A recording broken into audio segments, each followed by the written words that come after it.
ጦርነቱ ከተጀመረ መቶኛ ቀኑን ዛሬ ይዟል። እናም በቀጣይ ሳምንት ማርኬቱን ፈንዳሜንታል የሚያንቀሳቅሱትን አንድ ላይ ኒ ጎልድ ባሳለፍነው ሳምንት እጅጉን ነበረ የወረደው። ይህም የተፈጠረበት ምክንያት የኤንኤፍፒ ሪፖርት ከተጠበቀው 2 እጥፍ ኦልሞስት ስላስመዘገበ ነው። ይህ የሌበር ማርኬት ጥንካሬ እንዳለና ኢንተረስት ሬት የግድ ከት መደረግ እንደሌለበት የሚያሳይ ትልቅ ዳታ ነው። እናም ጎልድና ስቶክ ኢንዲሲዎች ደግሞ ኢንተረስት ሬት ከት እንዲደረግ ይፈልጋሉ።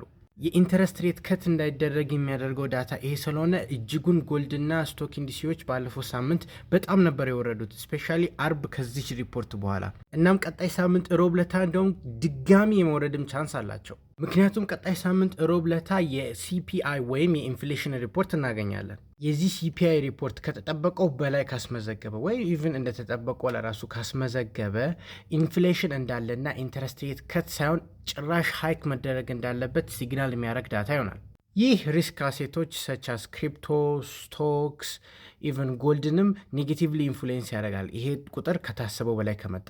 ነገር ግን ሲፒአይ ከታሰበው በታች ከመጣ የተወሰነ ጥንካሬ ልናይ እንችላለን፣ ግን ስትራክቸራሊ የሚቀይር ነገር አታገኙም። እናም ሲፒአይ ደግሞ እንደተጠበቀው ከመጣ ወይ አዝ ኤክስፔክትድ የሐሙስ ለታ ደግሞ የኮር ፒፒአይ በጣም ዳታ ይታያል። ይህን ካላንደር ከፋይናንሻል ቫይብ ዶት ኔት ማግኘት ትችላላችሁ፣ አሊያም ቴሌግራም ላይ አለ ሊንኪን ባዮ። ጂኦፖለቲካሊ ይህ ጦርነት ምንም መላ ያገኘ አይመስልም። ስታንድ ኦፍ ላይ ናቸው። ኔጎሽሽንም በመሀል የተካሄደ ነው።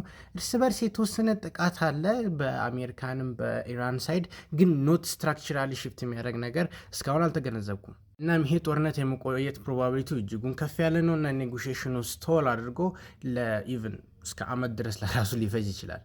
ፎሎ እና ግራ ለተጋባው ትሬደር ጓደኞቻችሁ ሼር ማድረግ እንዳይረሳ።